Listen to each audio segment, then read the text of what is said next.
My name is Charlie Coker. I'm the Executive Director of Asia Society Southern California. Welcome to our program, examining the perceptions and realities of the US-China relationship. We will be joined by Jim McGregor and in a conversation with our own Dr. Ira Kasoff, who is a member of the Asia Society Southern California's advisory board. Dr. Ira Kasoff is a longtime diplomat and spent a long career with the Commerce Department with extended tours in Asia, including in China, Japan, Hong Kong, and Taiwan. Ira is also a member of the International Advisory Council of APCO, and we're very pleased that he is an advisory board member for Asia Society of Southern California. So without further ado, I'll turn it over to Ira. Thank you. Thanks very much, Charlie. And good afternoon, everyone, or good evening or good morning, depending upon where you are. Good day if you're in Australia. I'm very pleased to host our conversation today with my old friend and former colleague, Jim McGregor. We've circulated Jim's bio, so I'll just say a few words by way of introduction. Jim is chairman of Greater China for APCO Worldwide. He's a well-known and widely followed expert on China who has lived there for some 30 years. He's a sought-after speaker and the author of two highly regarded books, No Ancient Wisdom, No Followers, The Challenges of Chinese Authoritarian Capitalism, and 1 Billion Customers, Lessons from the Front Lines of Doing Business in China. So with that, let's get started. Our plan is to structure today's session as an informal conversation. Jim and I will talk for 30, 35 minutes or so, and then we'll open it up to questions from all of you. And you could submit your questions at any time using the Q&A button on your screen.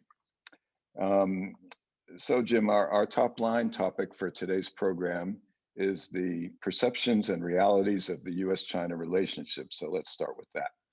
Officials of the new Biden administration have made a number of tough statements on China, and Republican speakers at last weekend's CPAC convention also went out of their way to slam China. A recent Gallup poll found that favorable views on China are the lowest since they started polling on this in 1979, 10 points lower than after Tiananmen in 1989. So the perception of the US-China relationship in the US is as bad as it's been since the old Red China days. Does the perception match the reality? And how about perceptions from the Chinese side? Are they equally negative? Well, it's a wide-ranging question. First off, I think that, the thing about the US and China, the US has always looked at China as better than it is when things are going well and worse than it is when things are going bad. And I guess we can thank China for giving Washington one bipartisan issue, that China is a bad actor. And that is really cemented. And I have to say, it wasn't the United States that created that image. China earned that image over the last decade in just pushing too far in every direction. So this is a natural result of that. I think your average citizen in China doesn't have a terrible view of America. I think they look at us as kind of silly and out of control with people storming our capital and not being able to control the virus, and we look pretty bad. At a high level, well, here's some things Xi Jinping has said about the U.S. recently. He called it the biggest source of chaos in our present-day world, the biggest threat to our country's development and security, and that China now has a once-in-a-century opportunity to grasp, the center stage, and the East. And he makes note that the East is rising while the West is declining. But he also has told his party brethren, don't count out our competitors, above all, the United States. There's very strong rhetoric against the U.S. in China, and equally strong rhetoric here. Public opinion, I think, in the U.S. the U.S. public opinion on China is darker than China public opinion on the U.S. Actually, in fact, Trump was fairly popular with some people in China, especially males, because he's a guy, in their view, who was a successful businessman, made money, didn't let anybody push him around. If you're a billionaire in China, you have to kowtow to the party, and you better, every now and then they remind you who's your daddy, as they did to Jack Ma recently. That's interesting, especially the view of Trump. You know, I was interested in your comment that being tough on China has finally given us something that's bipartisan. There was a note. I don't know if you look at the newsletter that Bill Bishop puts out on China, but I saw it earlier today. Let me just read you a couple of things very interesting. The Senate Majority Leader Chuck Schumer is working on some legislation to counter China's rising global power, and this was a comment about this by Douglas Holtz-Eakin, who I think was McCain's senior economic advisor back when he ran for president, the Republican economist. He said, "This is literally the highest potential for bipartisanship of almost any policy you can think of. I think it makes a lot of sense," he said. "Hating China is a big bipartisan thing, and Schumer has the opportunity to take ownership of being against China." And then one more thing in the same newsletter, Ron Klain, the chief of staff, did an interview, and one of the questions was, how does the White House define infrastructure? And this is how he answered it. "I think we view infrastructure as the kind of investments this country needs to get ready to succeed in this century, to beat China in the global economy, to create the kind of jobs we need." So, so that's where we are in the U.S. Yeah, you know, Ira, if you look at the policies and blacklists and investment restrictions and tariffs from Trump, it was about containing China. It was about cutting China off from our technology, closing down any advantage they have in exports that are subsidized and things like that. I think Biden is smartly looking more towards competing with China, because containing China is a fool's errand. I mean, it's quite interesting. In last congressional 2-year session, more than 500 China bills were put in, you know, way beyond anything ever before. And quite a few of these bills were about investing in technologies to compete against China, almost like Made in America 2025 to counter China's Made in China 2025. And this is Rubio, Cruz, Cotton, Cornyn, these conservative Republicans talking about industrial policy. Rubio saying, we got to give up free market fundamentalism. Schumer, Menendez, and others in the Democratic side, the same thing, and similar in the House. So right now we have Schumer and Menendez on the Democratic side having all their committee chairmen go through some of these bills and cherry pick pieces and put together legislation they want to put on in the spring. I'm very encouraged by this, because Biden has similar policies that he came up with during the campaign. Competing with China is the right thing to do. We have the ability to do it. It might inspire the country. You know, China's using our opposition as a Sputnik moment. We need a Sputnik moment on our own. And we've been underinvesting in science and technology education, in government R&D, and you know, believing that free markets solve all problems since Reagan. That's one part of the China equation I'm optimistic about, is that, you know, we got to wake up, grow up, and compete, and we may be on that pathway. Yeah, I agree with you. I think I'm encouraged too by what I'm seeing. I mean, we'll see how it goes, and it'll be interesting. There's a meeting coming up next week, actually, which was just announced. Secretary of State Tony Blinken and the National Security Advisor Jake Sullivan are going to be meeting with their Chinese counterparts in Alaska, which will be the first high-level meeting between the two sides.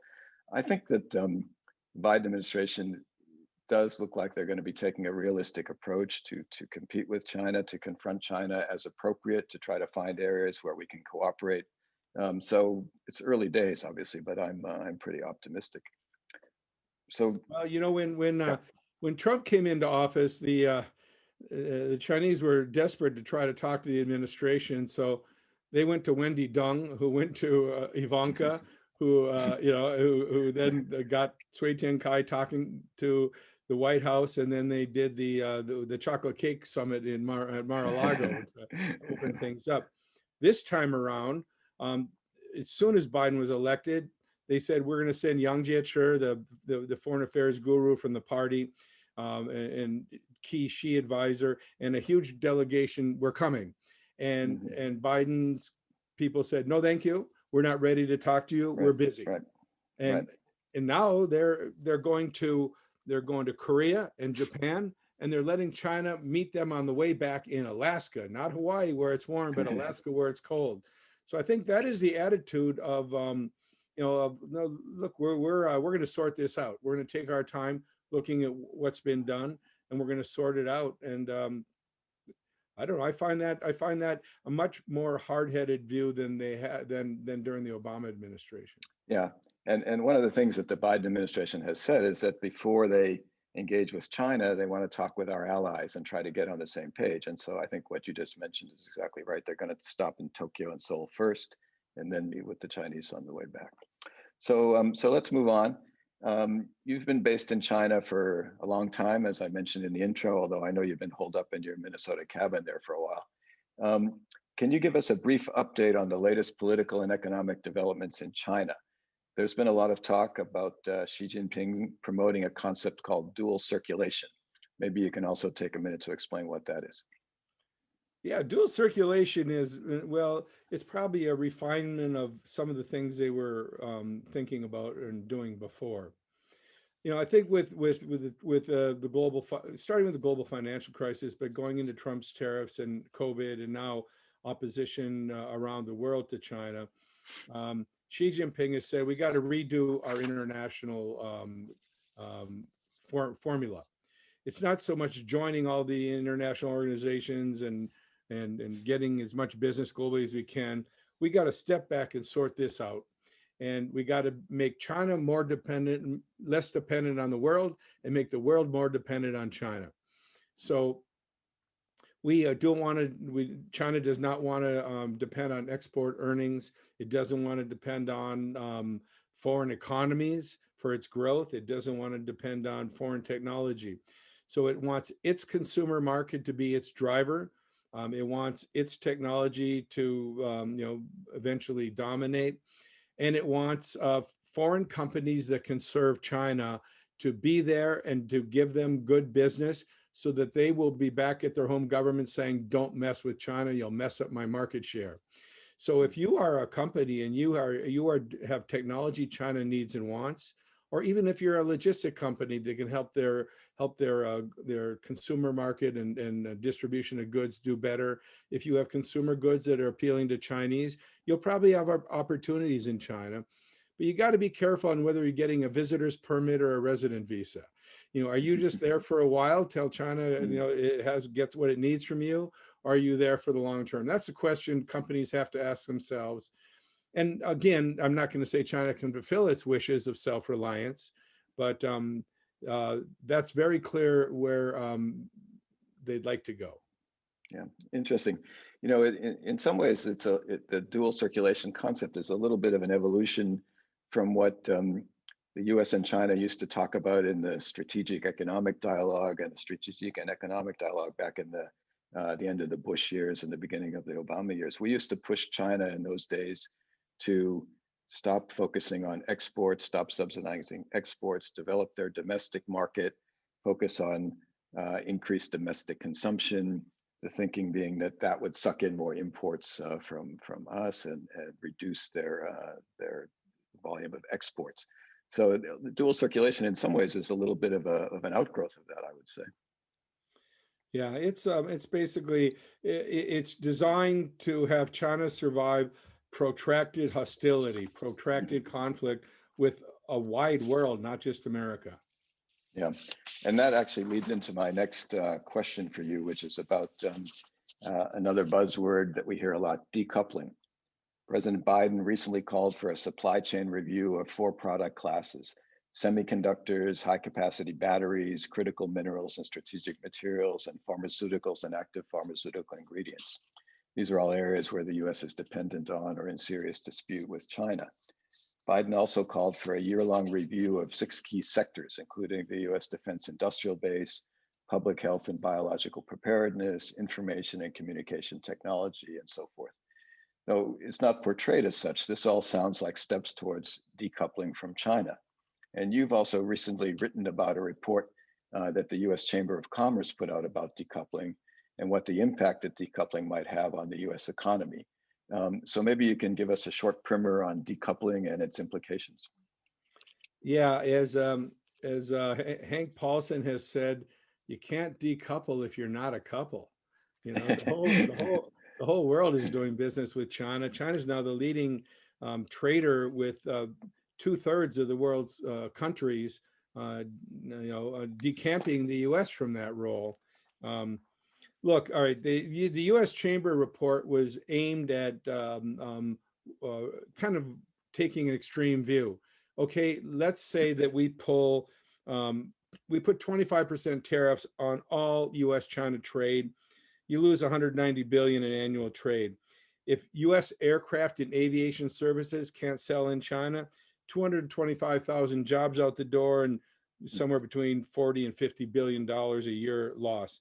Semiconductors, 100,000 jobs lost. They were trying to show, okay, you want to decouple? If you really do it, this is what would happen. I think that what is actually happening on the ground is tech companies, high-end manufacturing companies, anybody involved in components or chemicals for AI and the electric vehicles, quantum computing, all the high-end technologies of the future, they're doubling down, including American companies. They're bringing more of their supply chain into China because they're in China for China. I mean, if you look at this, the U.S.-China Security Review Commission a couple of years ago, we did a study showing that 82% of what American companies manufacture or provide in services in China are sold to Chinese customers. Okay. So if our big companies can't be in China, our stock market will crater, and the Europeans, Japanese, Koreans, and others will fill that void. So it's a complicated question. The European Chamber of Commerce in China recently did its own decoupling study, looking at how businesses handle it. And they offered two strategies. One strategy is called dual system strategy, that your company has one system for the world and one system for China, one set of products for China, one set of products for the world. The other one they suggested was called flexible architecture. You have some standard products and service and ways of doing things that work in both places. Then you have discrete products and services for China and discrete for the world. And I think we're going to see more of that. Now, some companies are moving out of China, but those people were eating margin to stay there. You know, these are manufacturers for the world of simple electronics and toys, textiles, whatever. They were staying in China because the supply chain was so good, logistics were so good, the workforce, everything worked, but it's getting so expensive. So the Trump's tariffs and COVID were the straw that broke the camel's back, and they're moving out. So companies are now very aware of the risks of China, and they are multi-shoring. They are taking care of themselves around the world. Many of them figured they had too many eggs in the China basket. So there's a lot of reordering going on, but it's not decoupling. Yeah. I think that the idea of decoupling in today's world, I think, is just a non-starter. It's just not realistic. But I think both countries have learned some lessons. I mean, in this country, when the coronavirus really started to spread, we realized that we didn't have the capability here to even manufacture masks, let alone other more complicated equipment. It all came from China. And the Chinese have learned over the last couple of years how unreliable we can be in terms of key technology. And we'll talk a little bit more about technology, but semiconductors and other things. So I think both countries are trying to move towards being more self-reliant, which is perhaps a little more realistic than really decoupling. Well, and I mean, let's just add the entrepreneurialism and doing things at China speed. You know, we complained that we didn't make masks. What did China do? People that used to make mosquito nets or fishing nets all of a sudden started making masks because they smelled money and smelled an opportunity. You know, yeah. we maybe we've been rich too long. We got to learn to move quicker ourselves. Yeah, I have a supply of several hundred masks, which we got early on last March, sent to us by Chinese friends because we couldn't find any here in Los Angeles. Me too. So yeah, so let's talk a little bit about the subtopic of today's discussion, which is how can business navigate through the maze of cooperation, competition, and confrontation? Congratulations, by the way, you came up with that subtopic, which I think is excellent. Your day job, of course, is helping companies to do exactly that. So what are the top line points that you're telling foreign businesses? Fasten your seatbelt is one, and that don't be, realize we've gone through a paradigm shift, because a lot of these companies, China has throughout the Trump administration, China did not go after American companies and a lot of foreign companies. They treated them well because they wanted to be the good guys. And they know they needed foreign business and foreign investment, and they did not want to, they were scared to death of the supply chains leaving. They want the supply chains there. They want they want to be the center of manufacturing for the world. They want to continue that. So they've been nice to business. So don't let business should not in China think, foreign business should not think that nothing has changed, that this is all la-di-da and we're going to have 10% growth a year. And, I've got a lot of Lao Pengyo in Beijing who will take care of me. You have to be very clear-eyed. I mean, China, the great thing about the Chinese planning system is they put everything in black and white. The 5-year plan and all these other initiatives from Made in China 2025 to indigenous innovation, China tells you what they want to do, what they're going to do. You should pay attention, because they usually carry it out. If they don't carry it out, they're going to try like hell to carry it out. So I tell companies, you have to just monitor policy globally. You've got to look what's going on in Washington. You got to look what's going on in Brussels. You got to look what's going on in Paris and Beijing, because right now everything is very fluid. I mean, look what's going on in between China and the U.S. For the hearts and minds of the European political establishment. China got that CAI, the Comprehensive Agreement on Investment, signed after 7 years of negotiations at the end of last year, with Xi Jinping making personal calls to European leaders. Why? Because Biden was saying, hey, I'm going to team up with the Europeans and we're going to deal with China together. Jake Sullivan asked them to step back and not sign it. And meanwhile, the Germans and the French are saying, hey, look, how about we want strategic autonomy? And the Chinese are saying, yes, strategic autonomy. That's a really good thing to do. So there's so many moving parts now, which creates risk, but it also creates opportunity. You've got to watch where things are moving and grab your opportunities where they can, because where what you do helps China is where your business opportunities are going to be. And you got to be very clear about that. Mm-hmm. There's not a magnanimous policy in China towards you. It's how you can help China, what you can do for China, and you can make money along the way. Great. By the way, let me just remind our viewers, if you have questions, you can put them in at any time using the Q&A button, and we'll start getting to some of those in a little while, maybe 10 minutes or so.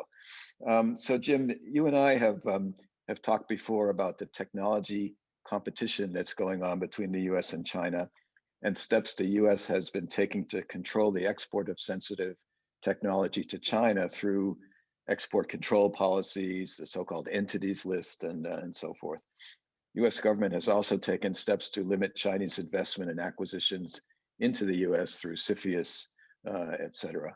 So maybe you can say a few words about US policy in this area, what you think about it, how it affects business, and so forth. Well, what the US has to do is they've got to really define what are really critical technologies, and technologies that are not widely available from other countries.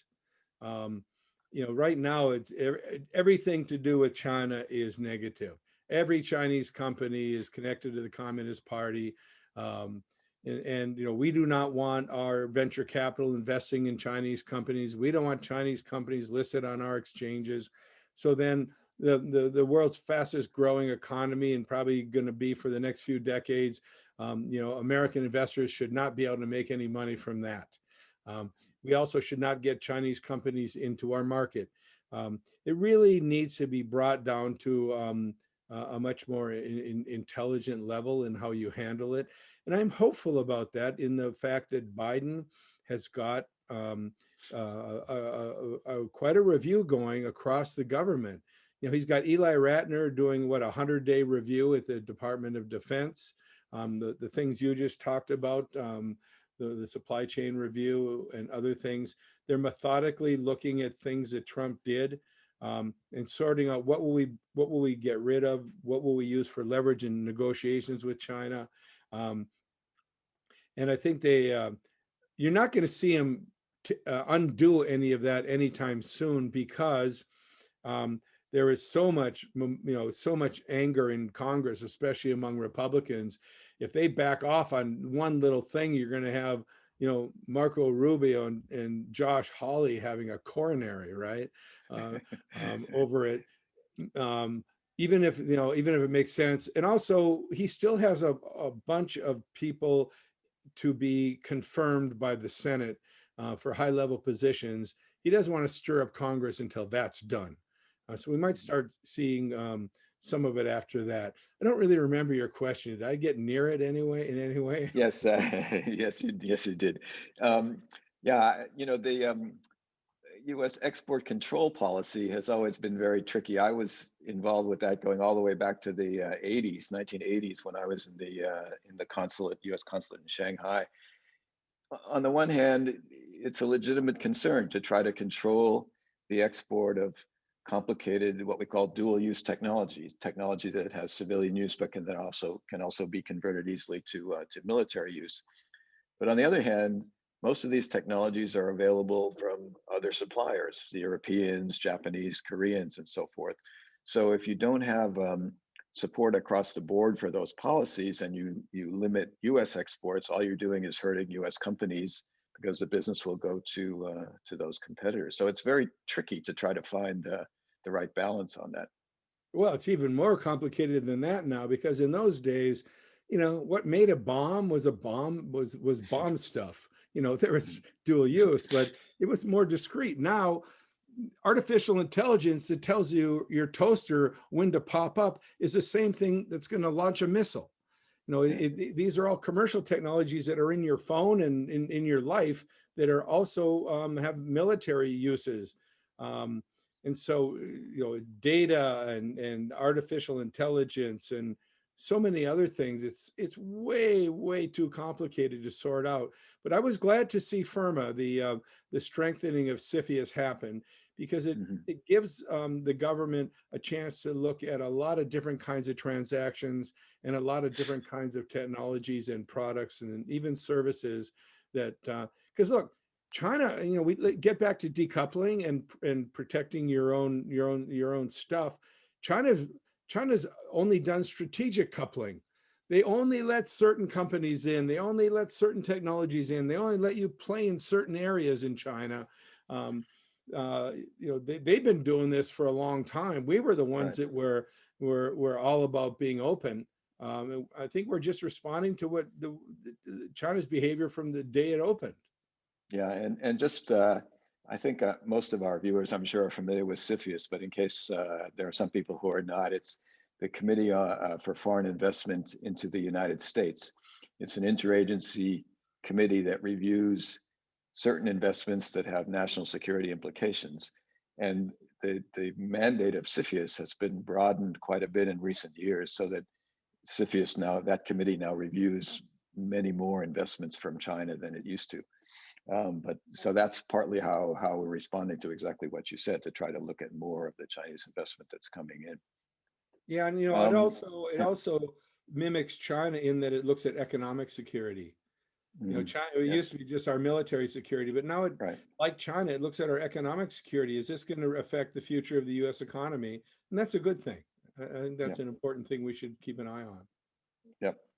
So before we open it up to the Q&A, let me just ask you one more thing, which again, you and I have talked about.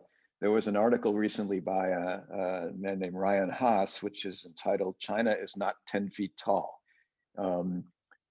Essentially, what China has accomplished in the last 40 years is little short of miraculous, but China is not without weaknesses and huge challenges. And I don't think we're going to see a straight line continue in the next 40 years what we saw in the last 40 years. But I know you have some thoughts about this, so please.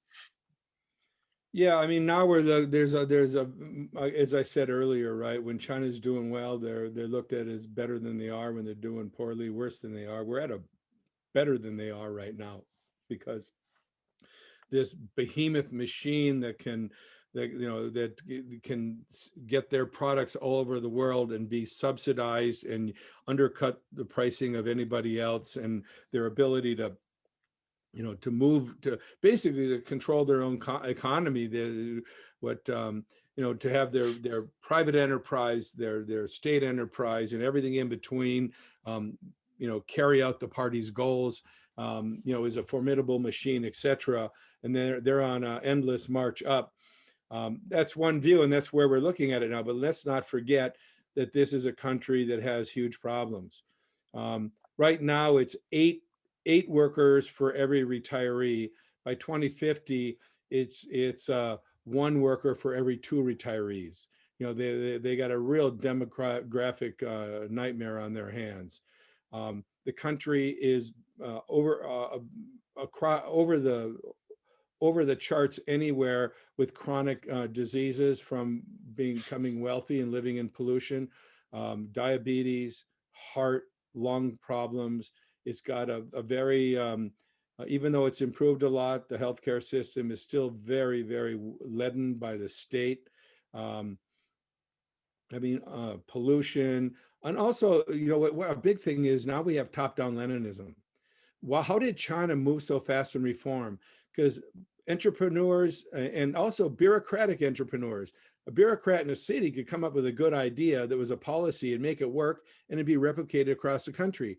Now they're all sitting at their desks on their phone on a study Xi Jinping app and taking tests, and it's going up. They're studying Xi Jinping thought all the time. They're scared of what could come down at them. They're not making decisions. So there's there's state money flowing all into, as usual, right? Every time China comes with a big initiative, money just flows. Whether the old days it was it was a special economic zone that would turn into villas in a golf course. That doesn't happen anymore. But one example I read about recently is Wuhan. There's a semiconductor company in Wuhan that was started by a con man, and he got the government to give him a couple $2 billion, and he started building a facility. He hired people, didn't really know what he was doing, started siphoning money off. Right now, there is a hulk of the biggest fab in the world, a hulk of it sitting in Wuhan. And so don't forget, a lot of these government programs aimed at building their economy just gush and waste money. Debt, what is it, 300% of GDP now? So they have very significant problems. That's one of the reasons the government is moving so fast. They want to solve a lot of problems because they know they've got what they're headed to. So yeah. China's not 10 feet tall. That was Brian Haas is a very smart person. That was a really good article. I'd recommend it. Yeah, exactly. There are also huge environmental problems you touched on, but the northern half of the country is basically a desert. They have something like 20% of the water that's required according to UN definitions. And there's an interesting one which I've used in some of my talks, which doesn't get talked about too much, but because of the one China policy that was in place for so many years until the last couple of years, really. You mean one child policy? One child policy. Yeah. In addition to the demographic challenges you talked about, the fact that so few young people will be having to support so many old people, there's another problem. Because of the one-child policy, a lot of baby girls were killed or aborted. And so you have now a shortage of something like 30 million women in this cohort of sort of 20 to 30-year-olds. And that is a major problem. That leads to all kinds of social problems, potential unrest, and so forth. Doesn't get talked about too much, but it's a huge issue, really. Well, actually, even though they have lifted the one-child policy, births are dropping. The births in the last couple of years have been dropping. People are not jumping on having extra kids because the cost is kind of beyond them. Right. So let's take a look. We have quite a few questions. Sheldon Lazar asks, in your opinions, what are the U.S. chances for successfully competing with China in setting up alliances and gaining the confidence of Southeast Asian countries? Very good question. I think they're pretty good, actually. From what I've seen, I think I said this earlier, Biden has put expertise throughout the government on China. This is probably the most informed government on China that the US has had, bar none. We've had little pockets of China knowledge, but never across the government. And you got to remember, these countries, well, it goes two ways. These countries have the same problems with China. They don't want to pick between the two. They don't want to pick one or the other, but they want to get along with both. So the US has to offer, in Southeast Asia, they've got to offer an economic proposition. We started the pivot to Asia and then we didn't follow through. We dropped out of TPP, which was the stupidest thing we've done since invading Iraq. Absolutely. And, so what is our economic proposition for Asia? A aircraft carrier floating by? We have to, we got to regain our credibility. And that is not going to be easy because Europe and Asia look at us and say, wait a second, you got Biden. Okay, things are getting more normal, but who the heck are you going to have in 4 years? They look at our system as being very, very damaged and they're losing faith in America. But China is difficult enough and frightening enough for them that they'll balance, because as Ira said, on these public opinion polls in Asia and in Europe, China's the opinion of China is the lowest it's ever been, and the opinion of America is significantly higher, despite all the abuse the Trump administration put on all of our allies. So that tells you something about the distrust of China that is latent and sitting there. Yeah, I agree with you. But I think we 100% we shot ourselves in the foot by withdrawing from TPP. And in the meantime, China has entered into what's known as the RCEP, the Regional Economic Partnership, which includes all of the ASEAN, the Southeast Asian countries. So that puts us at a big disadvantage in terms of trade with the region. I wouldn't be shocked if the Biden administration starts looking at the prospect of trying to rejoin TPP over the next couple of years. Oh, I think they'd love to. It's just if they can get away with it politically. Yeah. I mean, our Congress is so stupid on trade. I mean, the U.S. Congress is so damaging to America's interests in so many ways. You have to overcome Congress's stupidity to get anything done globally. So here's a question from Michael Che Kim, who I think actually used to work for me when I was at the Commerce Department. He says, is Xi Jinping and the Chinese Communist Party ready for the Biden administration? Does Beijing understand the sophistication and nuances of the Biden administration that has elements of the Obama and Trump eras, as well as its own unique characteristics? Interesting question. I think they're probably learning that. I think they probably saw Biden coming in and figured they knew the guy. Because you remember, Biden has spent more time with Xi than any other American official.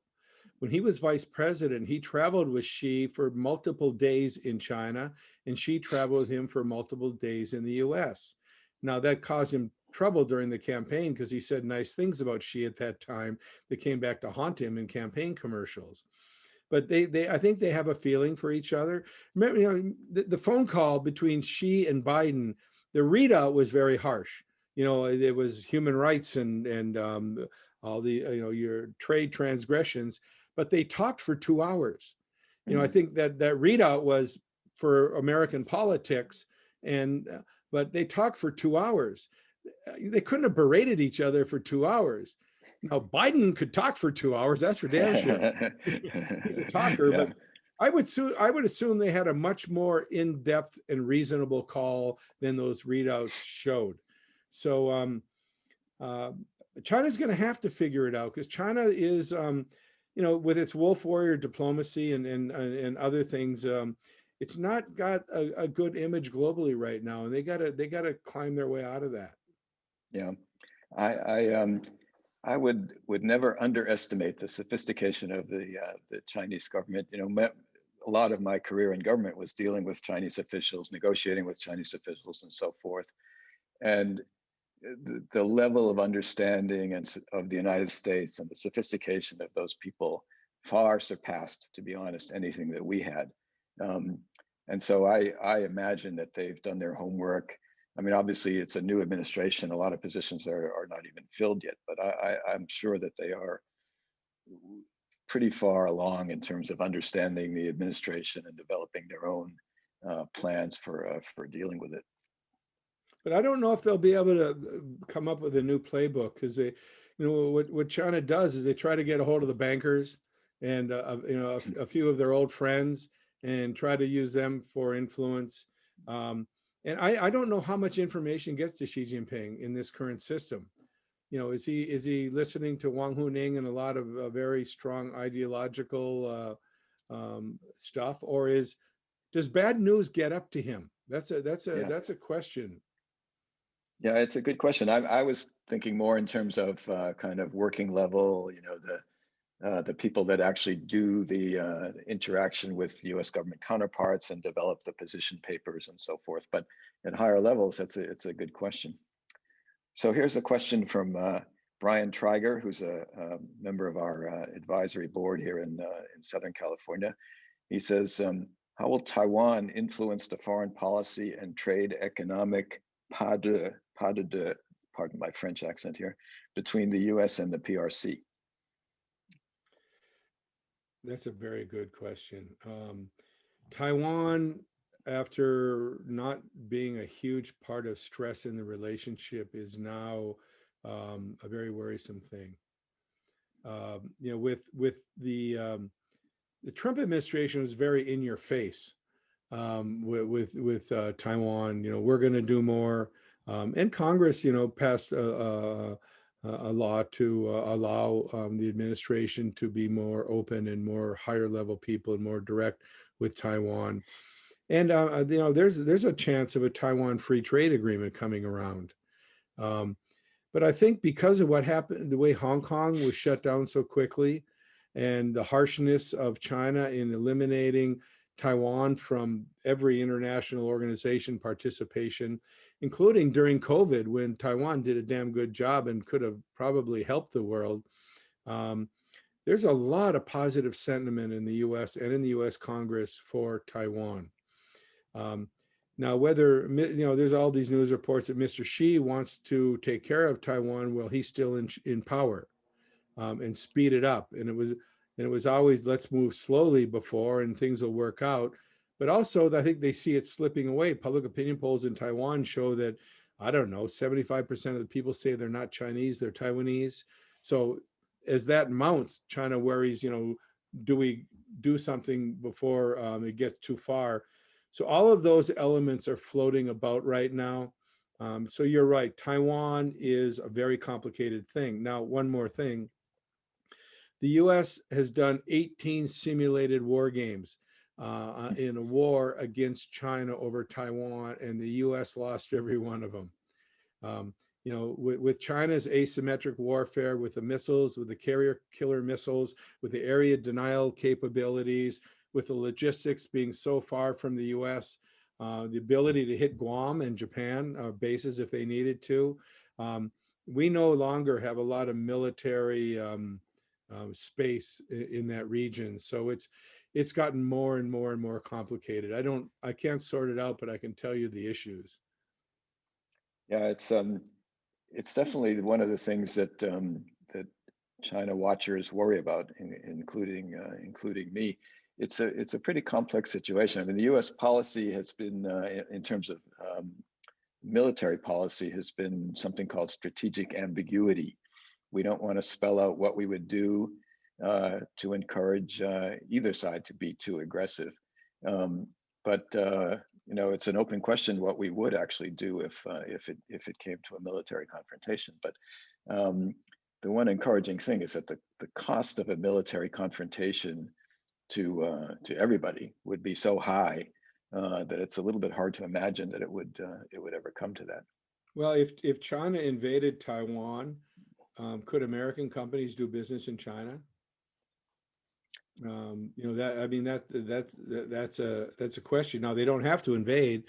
They can, you know, they can close down the stock market for a few hours. They can blockade a port for a while, and they can just, you know, wind the place down. I mean, China is very clever in those. Right. Right now, they're flying sorties, all kinds of military sorties on the edges of Taiwan's air defense zone, thereby wearing out the Chinese defense establishment, having to put sorties up all the time to meet them.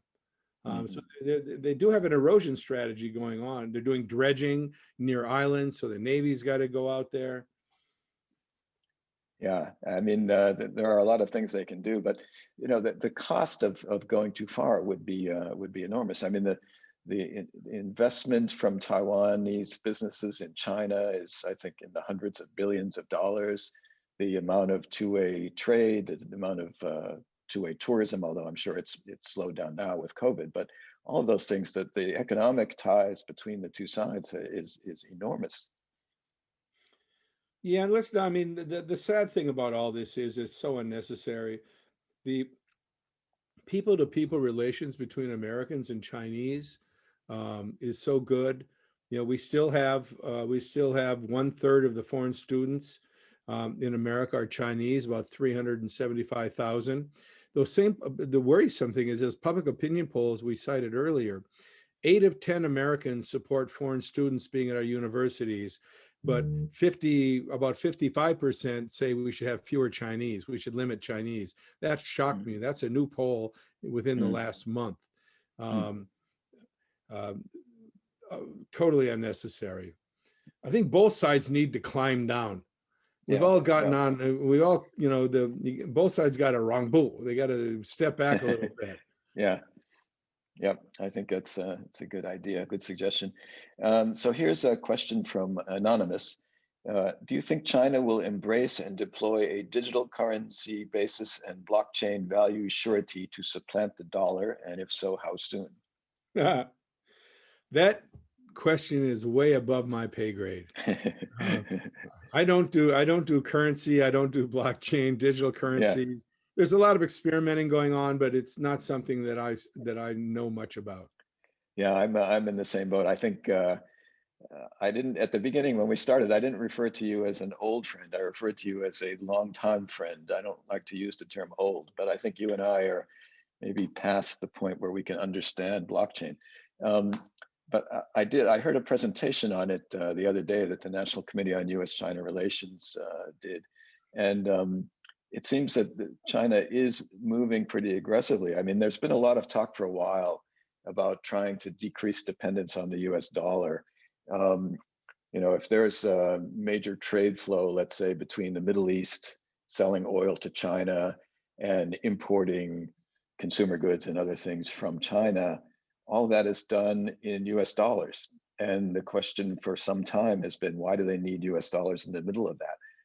And a digital currency might be one way that they can address that. So I have to admit, I don't understand it, but it does seem like they may be moving in that direction. Yeah, no doubt. Let's see. Here's one from another old friend of mine saying, "Nice to see your faces. Hope you're doing well." This is Rebecca Karnak. Thank you, Rebecca.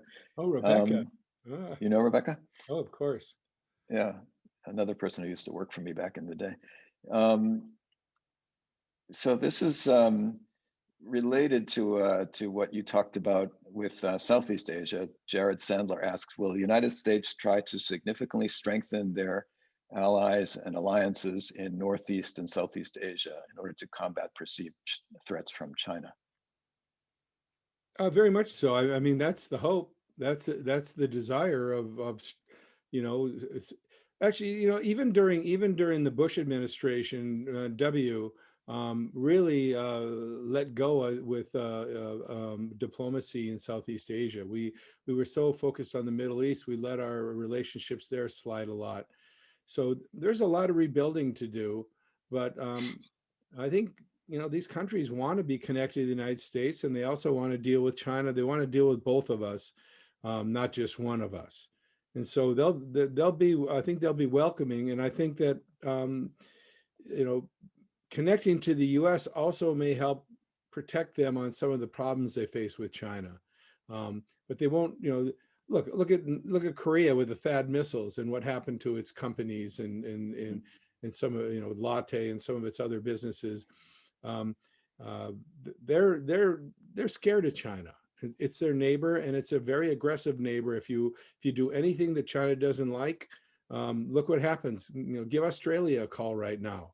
For having the temerity to say, why don't we really look into where this virus came from? They're just, they're hammering Australia on economically. If they even trying to find other sources of iron ore, and also going through coal shortages just to not buy coal from Australia. Yep.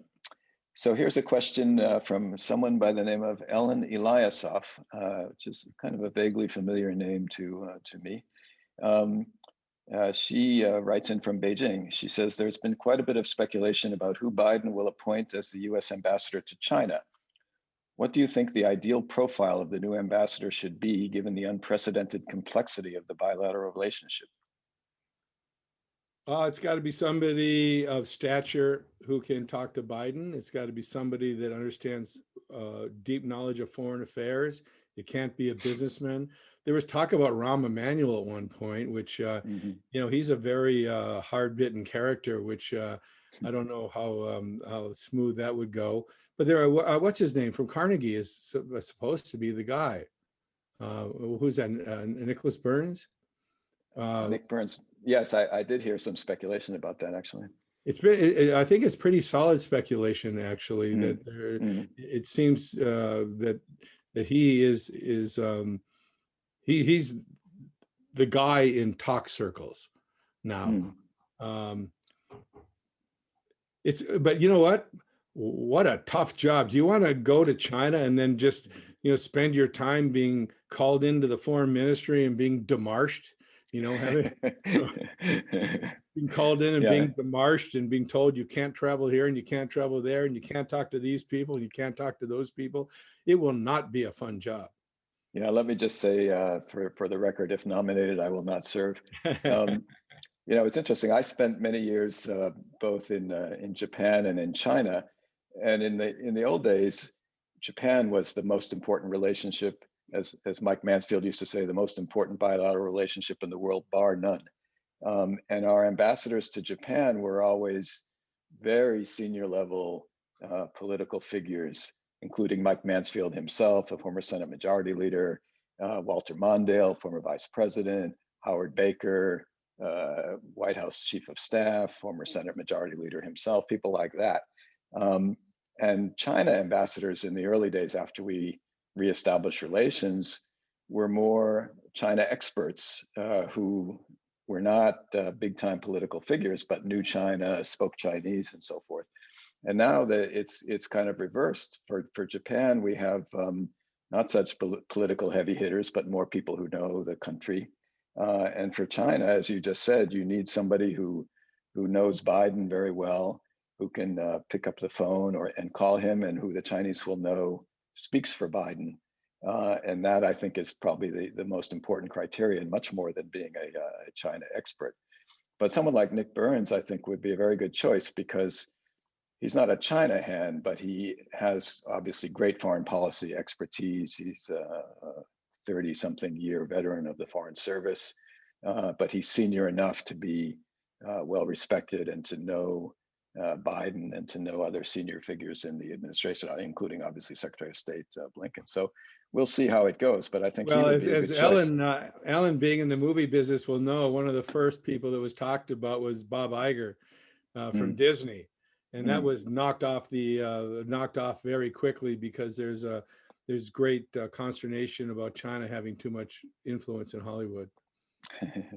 Yeah, speaking of that, we didn't even get to discuss Chloe Zhao and all the controversy about her. We're running out of time. Let me see if I can pick out one more interesting one before we wrap it up.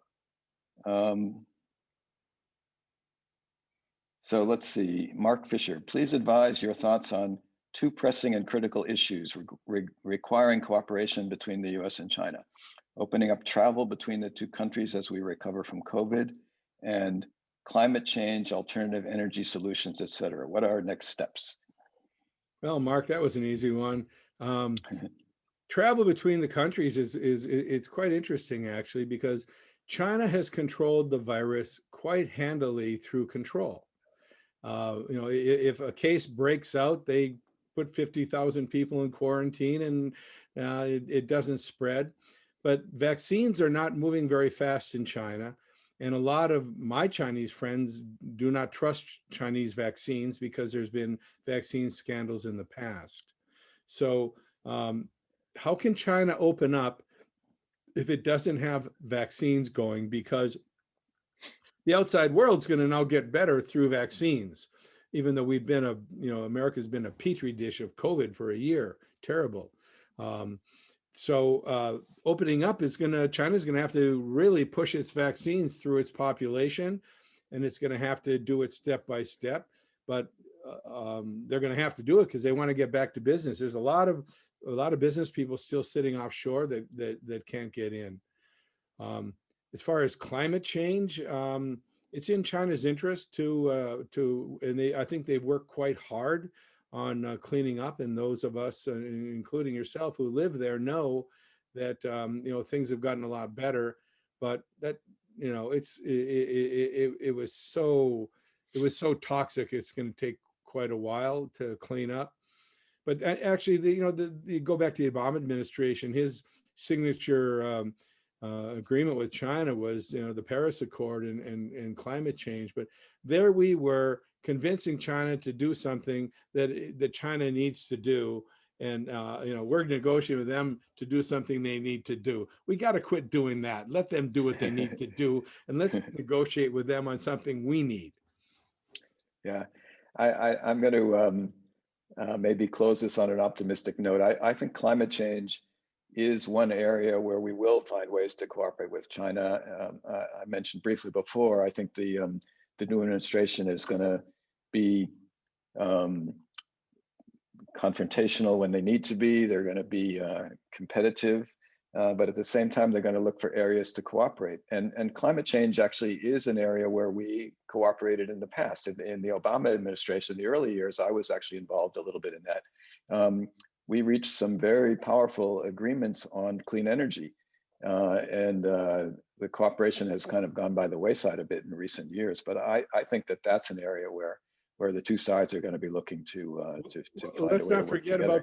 Let's not forget about the appointment of John Kerry. Absolutely. Appointing John Kerry on climate. He was a Secretary of State and a senator. He knows China pretty well. Actually, when he first came in, there was concern about, oh my God, Kerry's just going to sell out everything we need to do with China for climate. Well, he's made it clear he's not going to do that. But having somebody of that stature talking to China about climate, I think will be very helpful. Yep. All right. Well, Jim, thank you very much indeed. This has been a really fascinating conversation, and I appreciate your sharing your expertise with us. And let me also thank our participants for joining this afternoon, and turn it back to Charlie to close us out. Thanks, Ira and Jim, for a really informative and insightful discussion. I too hope that on the climate change that the U.S. and China could cooperate, because obviously those are the two largest countries in the world with respect to carbon emissions. So we also like to thank our participating sponsors for the program this evening. We have a number of promotional partners, which are AmCham Shanghai, Asian Business League, Cal Asian, the Los Angeles World Affairs Council, UCI Long US-China Institute, and the USC Marshall School of Business Iger MBA program. We'd also like to invite you to our next program, which will be on Thursday, March 18th, where we will be talking about the COVID-19 vaccine rollout and comparing what Asia is doing and as opposed to the United States. We're very pleased to be joined by Professor Sophia Chen from the government of Hong Kong Special Administrative Region. Also, Dr. James Curran from the Dean of the Rollins School of Public Health at Emory University, and Dr. Ashish Jha from the Public Health School at Brown University. So with that, we'd also like to encourage people to please join, to become a member, to please join us, or to consider making a donation. We make all these programs available for free to the public, and so hope that you will support us. So on that note, thank you everybody, and have a good night.